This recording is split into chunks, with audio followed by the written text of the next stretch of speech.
J Mohanji വിശുദ്ധിയുടെ ശക്തി വായന തുടരുന്നു. അധ്യായം 8. ദൈവവും ഗുരുവും. ദൈവത്തിൻ്റെ യഥാർത്ഥ രൂപം. ദൈവം അരൂപിയാണ്. നമുക്ക് തിരിച്ചറിയുവാൻ കഴിയുന്ന രീതിയിൽ നാം ദൈവത്തിന് രൂപങ്ങൾ കൊടുക്കുന്നു. ദൈവം വെള്ളത്തെ പോലെയാണ്. ഏതു പാത്രത്തിലും നിറയുവാൻ അതിനു കഴിയും. പ്രധാനമായ വ്യത്യാസം വൃത്തിഹീനമായ പാത്രത്തിൽ ഒഴിക്കപ്പെടുന്ന വെള്ളം മലിനമാകുന്നത് പോലെ ദൈവത്തിന് മാലിന്യം സംഭവിക്കുന്നില്ല എന്നതാണ്.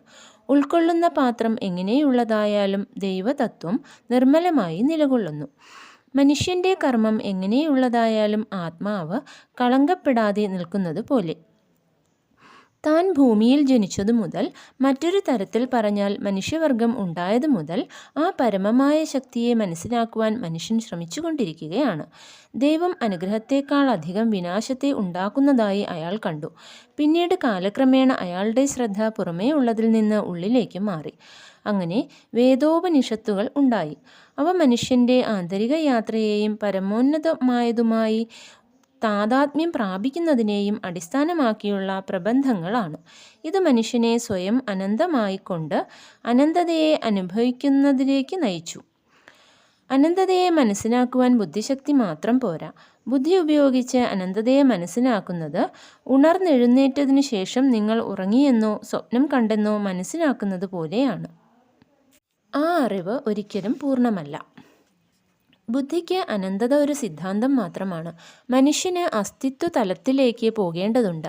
അങ്ങനെ സിദ്ധാന്തം സാവധാനത്തിൽ അനുഭവമുണ്ടായി തുടങ്ങിയതോടെ തൻ്റെ സംതൃപ്തിക്ക് ബാഹ്യവസ്തുക്കളുടെ ആവശ്യവും അവയോടുള്ള ആശ്രിതത്വവും ഇല്ലാതായി തുടങ്ങി.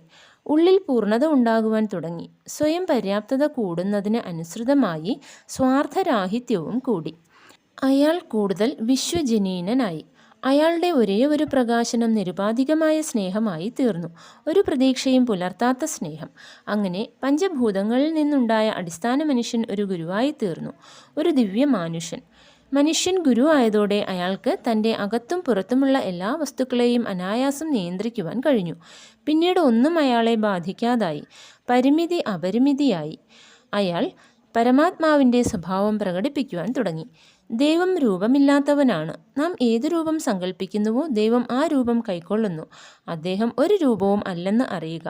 ദൈവത്തിന് ഒരു രൂപം വേണമെന്ന് നിങ്ങൾക്ക് നിർബന്ധമാണെങ്കിൽ, നിങ്ങൾക്ക് തൊടുകയും അനുഭവിച്ചറിയുകയും ചെയ്യാൻ കഴിയുന്ന നിങ്ങൾ തന്നെയാണ് ദൈവതത്വം.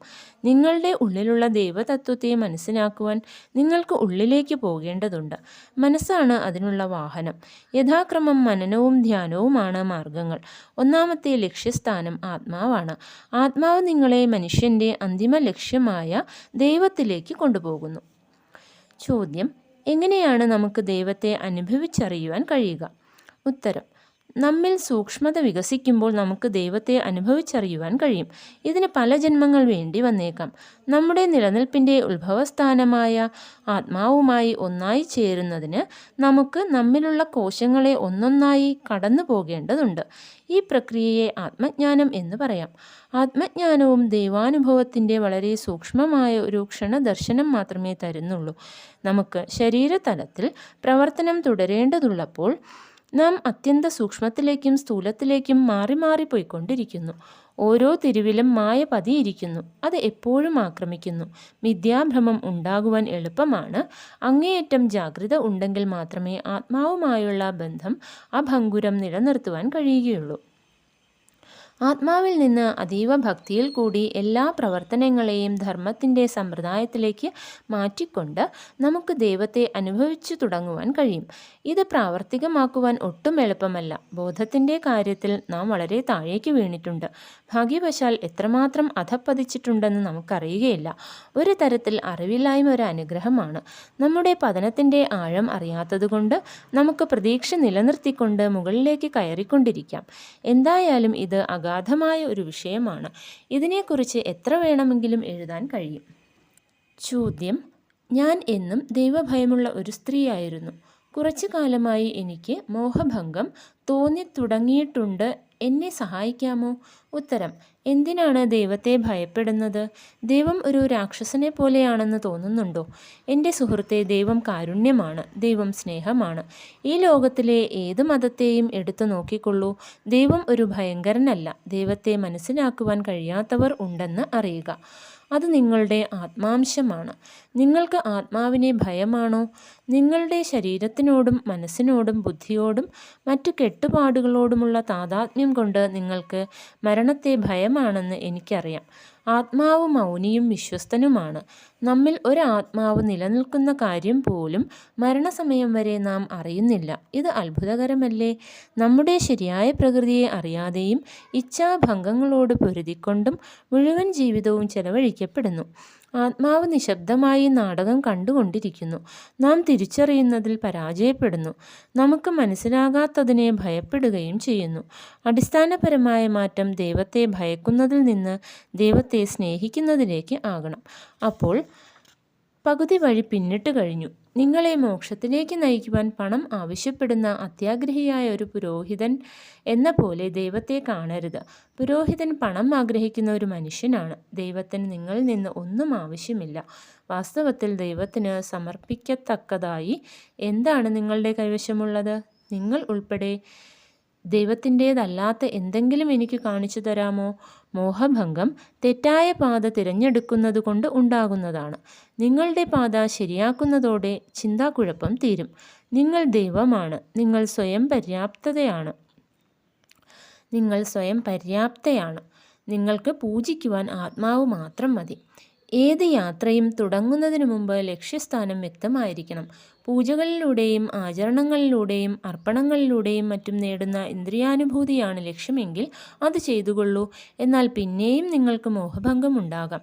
എന്തുകൊണ്ടെന്നാൽ സാധാരണയായി ആചരണങ്ങൾ എന്തെങ്കിലും ആനുകൂല്യം പ്രതീക്ഷിച്ചുകൊണ്ടും മനുഷ്യനും ദൈവവുമായുള്ള ഒരു ഇടപാട് എന്ന നിലയിലുമാണ് ചെയ്യുന്നത്. ദൈവത്തിന് അത് ആവശ്യമില്ല. നിങ്ങളുടെ ചിന്തകളിലൂടെയും വാക്കുകളിലൂടെയും പ്രവൃത്തികളിലൂടെയും നിങ്ങൾ സ്വന്തം വിധി സൃഷ്ടിക്കുകയാണ്.